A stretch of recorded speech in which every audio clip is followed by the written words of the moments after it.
Hello guys, आज हम start करेंगे क्लास 12th मैक्रो इकोनॉमिक्स का chapter aggregate demand and aggregate supply. और आज हम इसमें एग्रीगेट डिमांड के बारे में पढ़ेंगे। तो एग्रीगेट डिमांड मतलब सारी सोसाइटी की डिमांड को जब हम इकट्ठा करते हैं, एग्रीगेट करते हैं, उसको एग्रीगेट डिमांड बोलेंगे। जो हमने पिछले साल पढ़ा था +1 में माइक्रो इकोनॉमिक्स में, वो डिमांड और वो सप्लाई एक पर्टिकुलर हाउस होल्ड या एक पर्टिकुलर प्रोड्यूसर के होती थी। लेकिन ये एग्रीगेट है, ये पूरी सोसाइटी को लेकर, जैसे मैक्रो इकोनॉमिक्स का यही बेसिस है कि हम पूरी सोसाइटी को इकट्ठा लेके चलते हैं। So aggregate demand is the sum total of expenditure that people plan to incur on the purchase of goods and services produced in the economy during the period of an accounting year corresponding to their different levels of income। तो इसका मतलब aggregate demand क्या है? ये sum total है, मतलब aggregate है, ये पूरा सम है पूरा एक्सपेंडिचर का जो पीपल प्लान टू इनकर, मतलब जो हम लोग हाउस होल्ड्स प्लान करते हैं। एक्चुअली नहीं कि हमने जो ख़रीदा वो नहीं, हम प्लान जो करते हैं, हम विश करते हैं कि जो हम खरीदेंगे वो होता है एग्रीगेट डिमांड। जो डिमांड हम अभी कर रहे हैं लेकिन हमें एक्चुअली वो फुलफिल नहीं हुई है, वो होती है aggregate demand. That people plan to incur on the purchase of goods and services. ठीक है, डिमांड किस चीज़ की होती है? गुड्स एंड सर्विसेज की।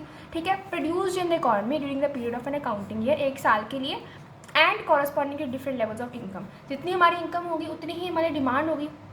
तो हम डिमांड को रिलेट करके पढ़ते हैं corresponding to different levels of income. तो एग्रीगेट डिमांड, एग्रीगेट एक्सपेंडिचर, ये एक ही बात है, हमारा एक्सपेंडिचर ही हमारी डिमांड को इक्वल करता है। Then AD is what people plan to spend, not actual spending.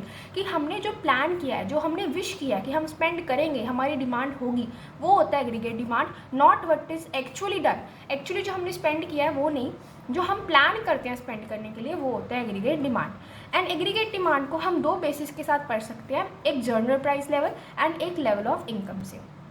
अब प्राइस लेवल मतलब क्या कि अगर मान लो कोई सामान 5 रुपये का बिक रहा है लेकिन अब उसकी प्राइस जो है वो 10 रुपये है, तो पहले उसको अगर वो 5 रुपये का था तो पहले उसको 20 जाने खरीद रहे हैं। ठीक है, 20 लोग उसको खरीद रहे हैं, लेकिन अब वो 10 रुपये का होगा तो अब उसकी डिमांड भी कम होगी, अभी उसको सिर्फ 10 लोग खरीद रहे हैं। मतलब ये हो गया इन्वर्स रिलेशनशिप, ये हो गया प्राइस लेवल की। जितनी कम प्राइस लेवल होगा उतने ज़्यादा डिमांड होगी, एंड जितना ज़्यादा प्राइस लेवल होगा उतनी कम डिमांड होगी।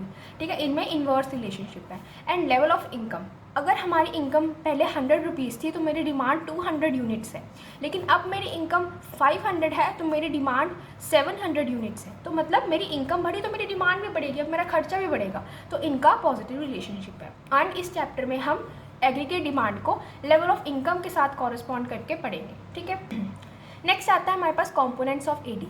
तो एडी के कौन कौन से कंपोनेंट्स मिला के हम पूरी डिमांड निकालेंगे वो हम पढ़ेंगे। एंड एडी को हम दो इकॉनमीज़ में पढ़ सकते हैं, एक क्लोज्ड इकॉनमी एंड एक open economy. Closed economy further 2 sector में डिवाइडेड है, एक 2 सेक्टर क्लोज्ड इकॉनमी एंड एक 3 sector closed economy.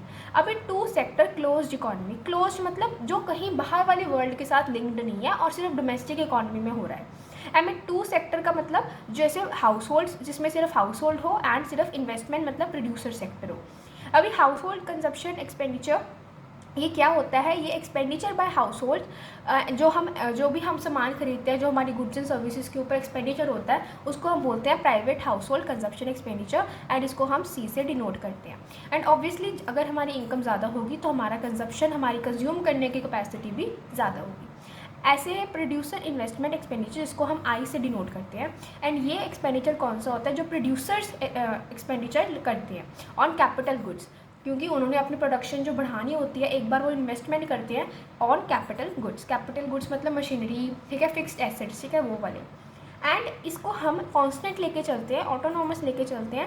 That means it is not influenced by income, मतलब हम इन्वेस्टमेंट सेक्टर को कांस्टेंट लेके चलते हैं जिसकी इनकम के साथ, जैसे यहाँ पे इनकम के साथ रिलेशन है लेकिन यहाँ पे इनकम के साथ रिलेशन नहीं है, ये हम एजम्पशन लेके चलते हैं। ठीक है, इसके बारे में नेक्स्ट जो डिटेल में जो इन्वेस्टमेंट फंक्शन है हम तब पढ़ेंगे। ठीक है, तो 2 सेक्टर क्लोज इकॉनमी में एग्रीगेट डिमांड कैसे डिपिक्ट होती है? C प्लस आई, जैसे that is consumption expenditure plus investment expenditure. बस 3 सेक्टर क्लोज इकॉनमी, अभी इसमें 3 सेक्टर आएंगे, house hold, producer and government sector. Close economy में हाउस होल्ड होंगे, प्रोड्यूसर सेक्टर होंगे, एंड लास्ट में आएगा गवर्नमेंट एक्सपेंडिचर, जिसको हम G से डिनोट करते हैं। अभी गवर्नमेंट भी 2 तरीके के एक्सपेंडिचर जो है वो इंकर करती है।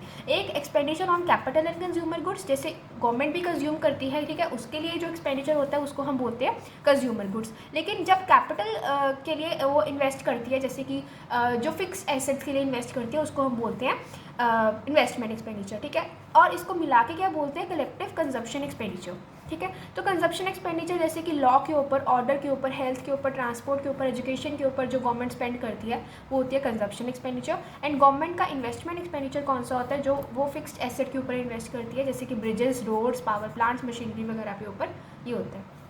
एंड 3 सेक्टर क्लोज इकोनॉमी में एडी होती है C+I+G। नेक्स्ट है हमारे पास ओपन इकोनॉमी। ओपन इकोनॉमी में क्या होता है, हाउस होल्ड भी होते हैं, प्रोड्यूसर्स भी होते हैं, गवर्नमेंट भी होते हैं, and finally rest of the world sector भी इंक्लूड हो जाता है। मतलब अब हम डोमेस्टिक इकोनॉमी में ना रह के एक इंटरनेशनल इकोनॉमी के साथ डील करेंगे, वहाँ पे एक्सपोर्ट्स एंड इम्पोर्ट्स जो है वो ऐड हो जाएंगे। तो इसमें जो हम rest of the world sector में हम क्या पढ़ते हैं, नेट एक्सपोर्ट्स। नेट एक्सपोर्ट्स क्यों पढ़ते हैं, इसका मतलब कि एक्सपोर्ट्स जो है वो हमारी डिमांड को राइज करते हैं, क्योंकि एक्सपोर्ट हम यहाँ से बाहर वाली कंट्री को भेज रहे हैं तो हमें यहाँ से रिवेन्यू मिलेगा। लेकिन इंपोर्ट्स जब हम मंगवाएंगे अपनी कंट्री में तो ऑब्वियसली हमें पेमेंट करनी पड़ेगी, तो हमारी डिमांड जो है ऑब्वियसली डिक्रीज़ होगी। तो एक्सपोर्ट्स को हम एक्स से डिनोट करते हैं एंड इंपोर्ट्स को हम एम से डिनोट करते हैं। एंड जो हमें एक्सपोर्ट्स से रिवेन्यू आएगा वही हम ऐड करेंगे ना, क्योंकि इंपोर्ट्स तो हमारे पैसे जा रहे हैं, तो एक्सपोर्ट्स में अगर हमें प्रॉफिट होगा तो हम वही ऐड करते हैं, इसीलिए हम नेट एक्सपोर्ट्स जो है वो ऐड करते हैं। एंड नेट एक्सपोर्ट्स क्या होता है, it is a difference between exports and imports, that is net exports and that is X minus M। तो finally AD in open economy क्या हो जाएगा, C consumption expenditure, I producer investment expenditure, G government expenditure plus X minus M that is net exports. अब हमने components of AD के बारे में पढ़ लिया, अब हम पढ़ेंगे एडी स्केड्यूल। अभी हम एडी को डायग्रामेटिकली प्रेजेंटेशन करेंगे। तो एडी स्केड्यूल में हम एडी कर्व बनाते हैं। एडी कर्व क्या होती है, AD curve is a diagrammatic presentation of AD schedule. जो हम एडी स्केड्यूल बनाएंगे, टेबल बनाएंगे different values of Y, C, I, उसको हम जब बना के देखेंगे उसको बोलते हैं AD curve. And it shows AD corresponding to different levels of income, क्योंकि हम इनकम के साथ रिलेट करके एडी को पढ़ रहे हैं, तो एडी क्या है, डिफरेंट लेवल्स ऑफ इनकम पे हम बना के देखेंगे। एंड इसकी ये जो स्लोप होती है, इसकी अपवर्ड स्लोप होती है, ठीक है। And that means it has positive relationship between AD and income. जितनी हमारी डिमांड होगी उतनी ही हमारी इनकम बढ़ेगी, एंड जितनी हमारी इनकम बढ़ेगी उतनी ही हमारी डिमांड बढ़ेगी। तो यहाँ पे वाई क्या है, इनकम। सपोज हमारी इनकम पहले 0 थी, 20, 40, 60 ऐसे बढ़ी। कंजप्शन दिस इन्वेस्टमेंट हमने कांस्टेंट लेके चलना है, ठीक है, डेट इज 20, 20, 20 हमने एज्यूम कर लिया। एंड एडी क्या होएगा, C+I। ये जो एडी स्केड्यूल है हमने एज्यूम करा है कि हम 2 सेक्टर क्लोज इकोनॉमी में एडी पढ़ेंगे। 2 सेक्टर क्लोज इकोनॉमी में हमारे पास सिर्फ 2 जाने होते हैं, consumption expenditure and investment expenditure. तो एडी क्या हो जाएगा, C+I। C+I 30 + 20 50, 40 + 20 60 ऐसे ही। और यहाँ पे एक बात नोटिस करने वाली है कि जब हमारी इनकम 0 है तब भी हमारा कंजप्शन एक्सपेंडिचर कुछ ना कुछ एग्जिस्ट करता है। ये क्यों होता है, क्योंकि हमारे पास सर्वाइवल नीड्स है। अगर हमारे पास इनकम भी नहीं है तो कहीं ना कहीं से हमारी सर्वाइवल नीड्स को, अपनी खाने की भूख को, हमारी रहने की जगह को, हमारी क्लोथिंग पहनने के लिए हमें कहीं ना कहीं से बोरो करके यूज़ करना पड़ेगा, या हमारी जो सेविंग्स पहले की थी उनको यूज़ करना पड़ेगा। मतलब हमारा कंजप्शन तो कुछ ना कुछ रहेगा ही, नो मैटर कि हमारी इनकम 0 भी है तो भी। तो हमारी सर्वाइवल नीड्स को फुलफ़िल करने के लिए ये जो इनकम हम कंजप्शन जो हम करते हैं इसको हम बोलते हैं ऑटोनॉमस कंजप्शन। तो जब हम इसको ग्राफ पे बनाएंगे तो यहाँ पे इनकम लेवल है, दिस इज़ एडी, एंड हमने जब इसको बनाया, this is investment which is constant, this is C, and AD will be C+I, that will be slope upward curve, ठीक है। AD is C+I। अब जो हमने ग्राफ बनाया उसकी कुछ हम ऑब्जर्वेशंस देखेंगे।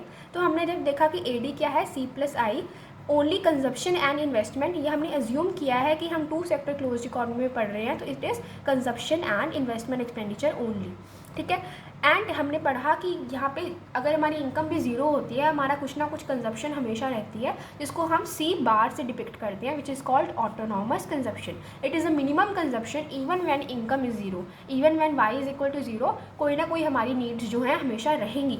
And it is fulfilled through borrowing और सेविंग्स। जो हमारी पास्ट सेविंग्स हैं हम उनको यूज़ करेंगे या हम बोरोइंग्स करेंगे।